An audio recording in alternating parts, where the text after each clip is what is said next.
There are two kinds of people in the world. There are the wise people and there are the foolish people. And such a parable is in the Bible. But most of all, you have to know from Genesis to Revelation, it's all a parable.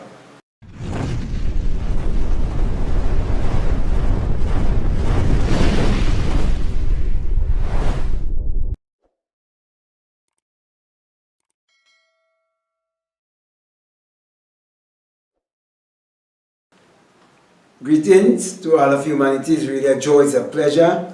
As usual, it's always my honor to be greeting you and bring this message of emancipation to you, whereby I'm pointing you to look inwardly to discover that your real identity is your divinity. And that is why I want to speak to you concerning the phenomena of life and how the phenomena of life is hidden in a parable. And many people refer to this particular parable in the Bible but fail to realize that the entire Bible is parabolic. And that from Genesis 1 to Revelation 22, it's all parables.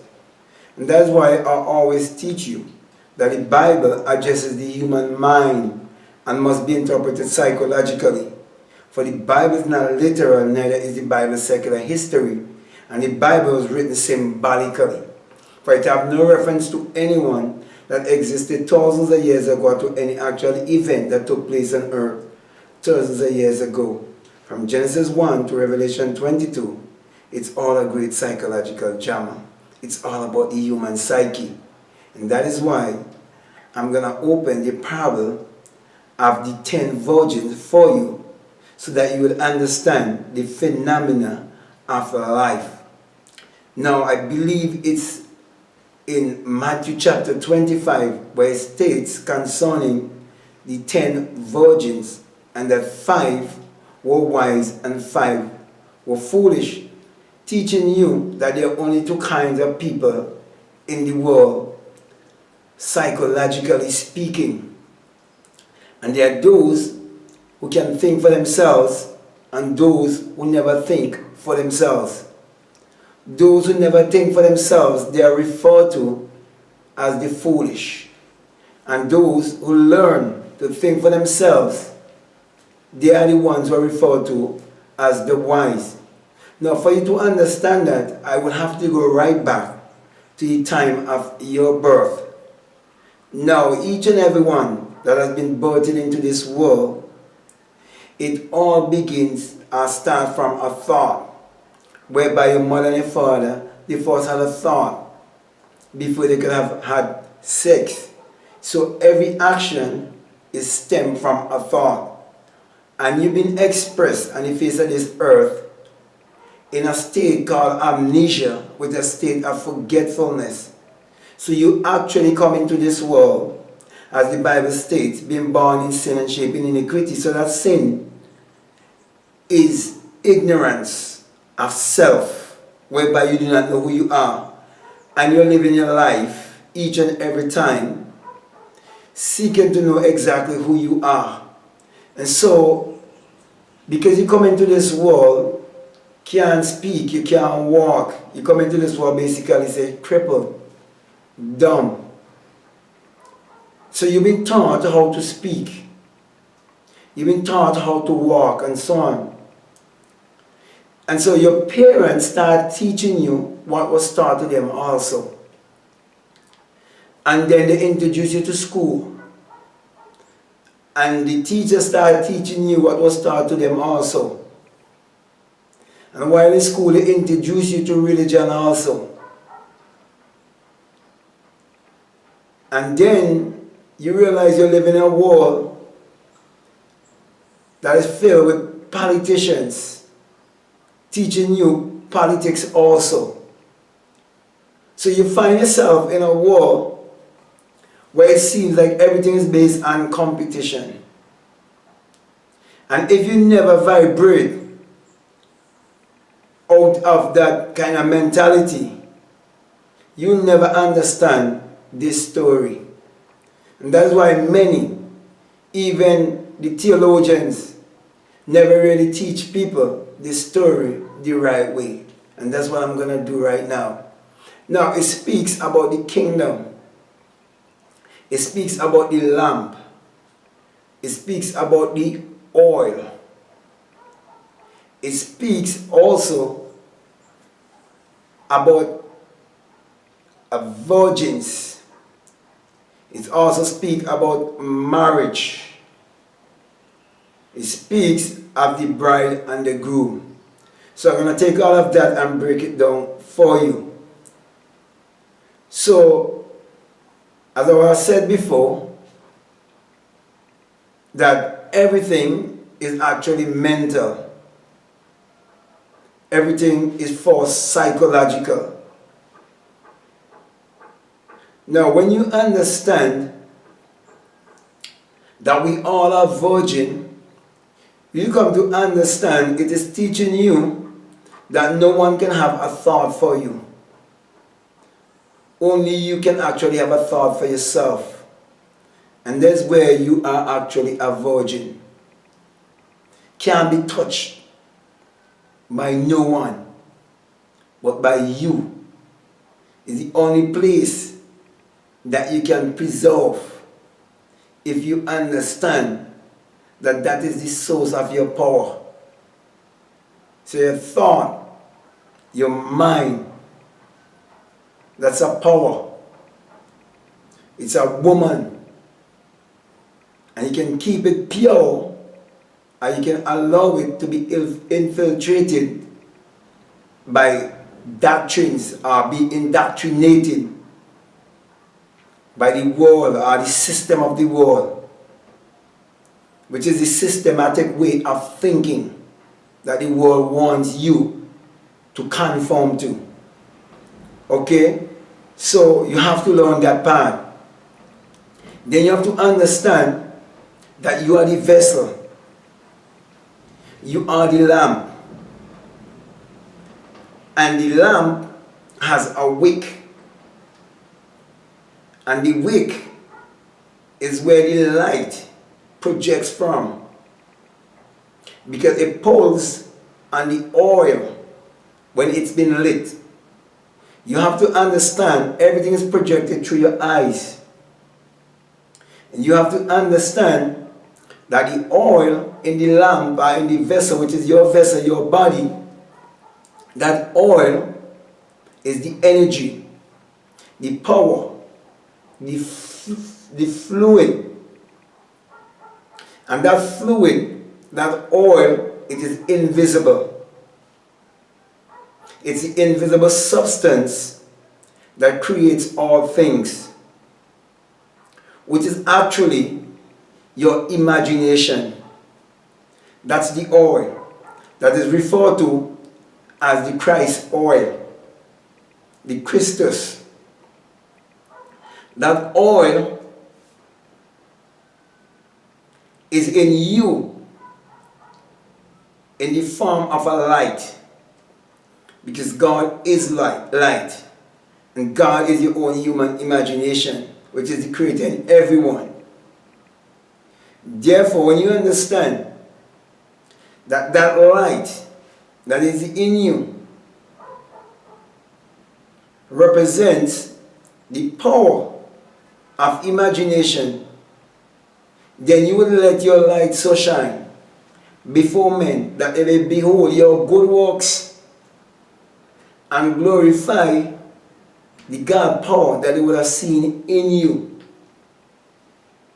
So when you do not understand who you are, because you do not have the right perception of self,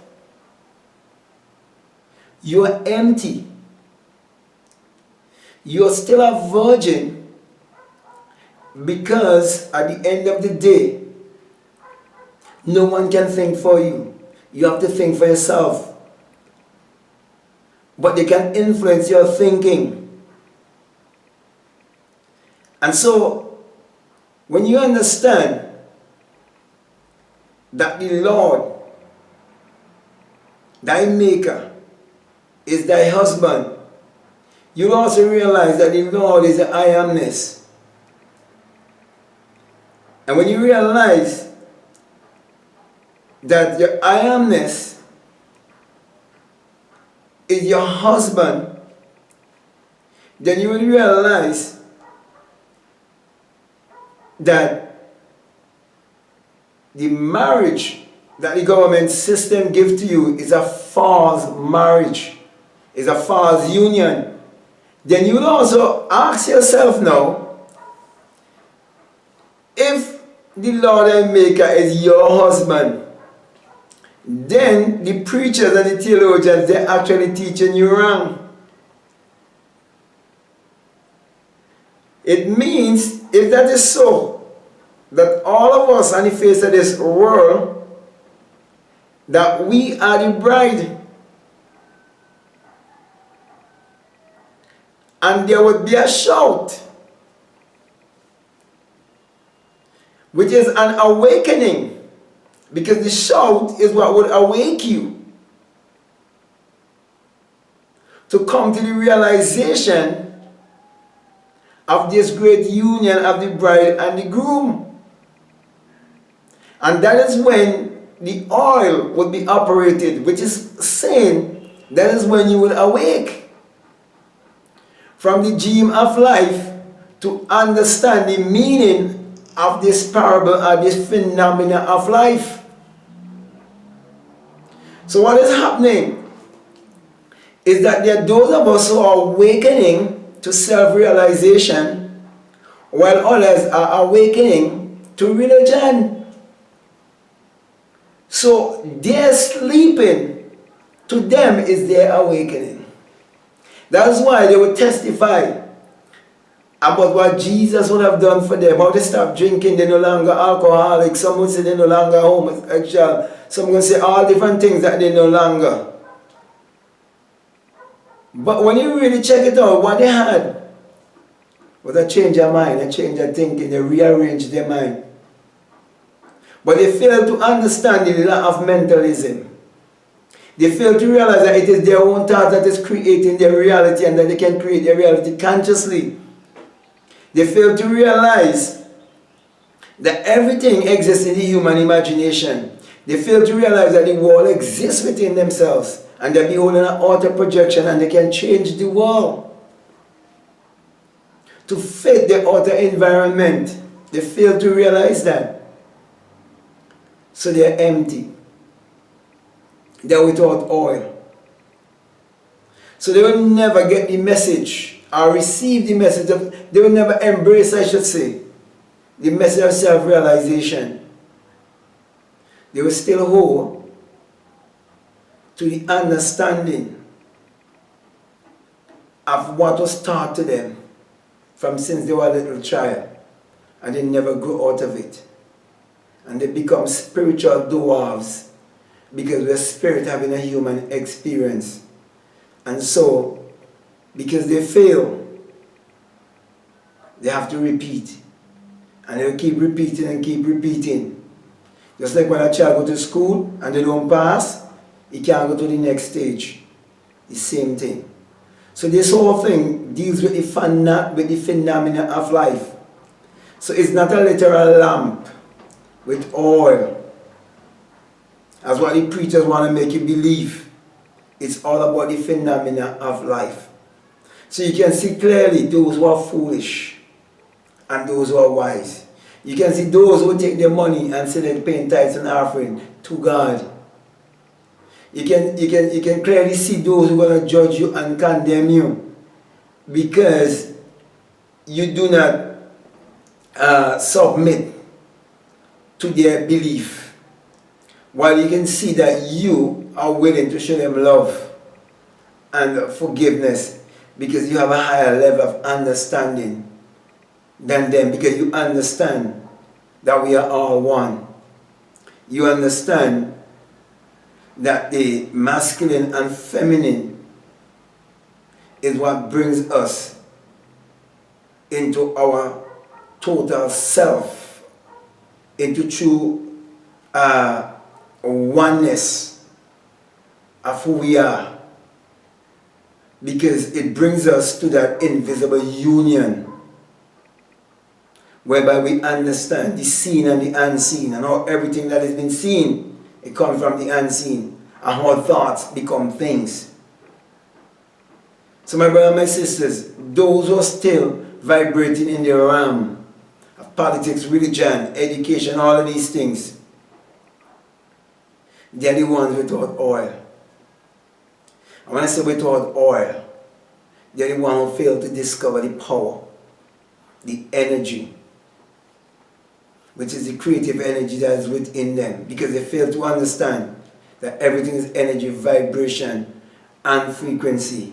They fail to realize that this life is a dream, and you have to awake out of the dream to realize who you are. So with that being said, my brother and my sisters, I really want to thank you very much.